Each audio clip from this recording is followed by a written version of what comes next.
Crispy, cheesy, saucy. What more do we want out of our chicken parma? Hi, I'm Schuey, and in this video I'm going to show you how to make this pub classic chicken parma and chips. There's no salads in this video, so just sit back, grab a drink or two and let's get into it. For chicken parma, we're obviously going to need some chicken, and chicken breast is the standard. Luckily for me, the great people out at Gippsland Premium Meats hooked me up. Now, easy enough to prep. Using a sharp knife, we're going to butterfly the chicken breast, effectively making it into two pieces, like that. Now sprinkle the fillets with a dry brine mixture of salt, pepper, garlic, and some dried herbs. Don't forget to do both sides, and just place them in a Ziploc bag and pop them in the fridge for about half an hour. Now, if you check the description of the video, you'll find a full list of all ingredients used for this recipe. While the chicken is brining, we can prep a few things like our crumb mixture. Spread some panko breadcrumbs over a heat-proof pan and put it into a pre-warmed oven at 200 degrees Celsius for a couple of minutes. Trust me, it makes all the difference. So once they're toasted and cooled down, add them to a bowl and then add some grated Parmesan cheese, some Italian herbs, some salt and some pepper. Mix that up and put it aside. By roasting the crumbs first, they get a super crunchy texture. Now we're also going to need a flour mixture. So place some plain flour into a bowl. Yep, that's it. Just put it in a bowl. You can stir it if you want to make yourself feel fancy. Now onto the egg wash. Into a bowl we need to add 2 eggs, some garlic powder, some Italian herbs, a bit of salt and white pepper.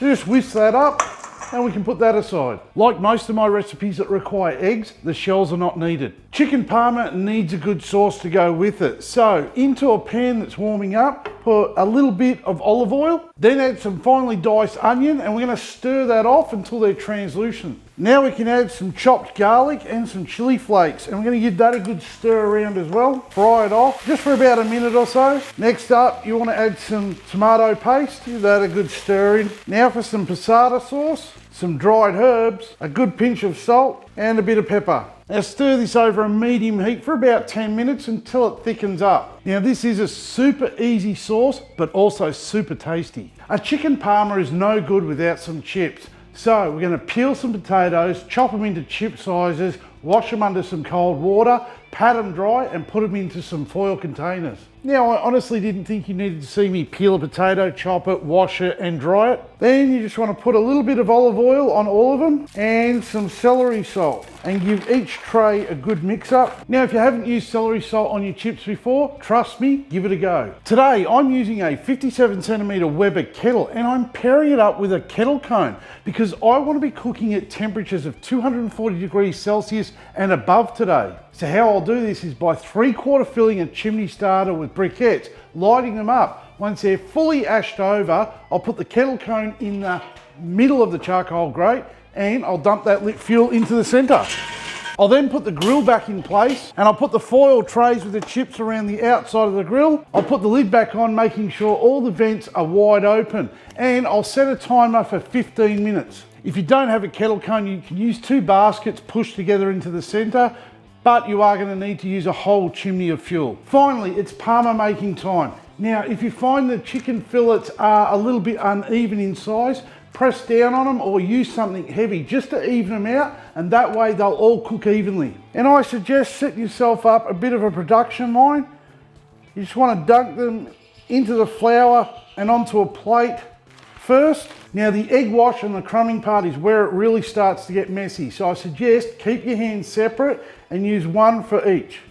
So dunk into the egg mixture, let the excess drain off and pop it into the crumb. Use the other hand to cover it in the crumb. Put a bit of pressure down. That just helps all the crumbs stick. Shake off the excess and put it on some baking paper. Now because we are going to be baking these, we still need some oil. So using some spray on olive oil,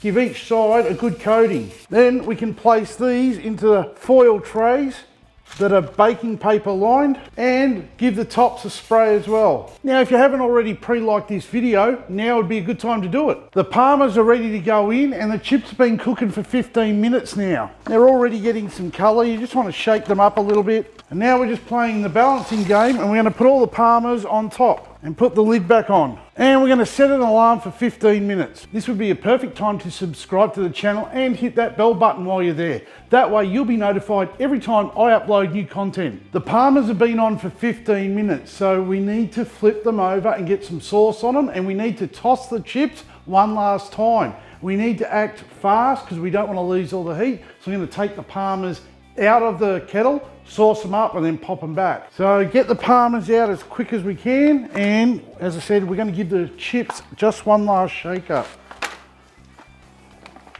So carefully flipping the chicken fillets over, and next up adding some of the sauce. Good sprinkle of chopped up basil. Don't be shy, fresh herbs are great. And now top them off with some mozzarella and then some Parmesan cheese on top. And we can get these back into the Weber, put the lid back on with the lid vent facing the opposite way so we get an even cook, and set a timer for 15 more minutes. Now don't forget to check the internal temp of the chicken. It should be reading 74 degrees Celsius internally before you take it off the heat. Today I'm cooking with a high indirect heat of 240 degrees Celsius and above, and the entire cook's going to take 45 minutes. That's 45 minutes for the chips and 30 minutes for the chicken to reach that safe internal temp of 74 degrees Celsius. Or for those of you who like to use my beer timer, you're looking at a 2-beer cook. In reality, I think we all know the beer timer is getting thrown out of the window for this cook because its pub rules count. And seriously, with a parma and chips from the pub, you know you've washed that down with 12 beers. That's it, time's up. Time to get the parma and chips out of the Weber.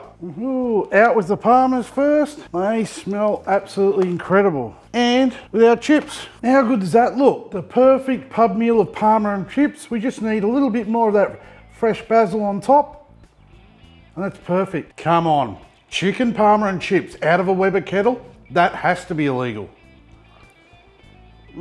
As always, cheers for watching.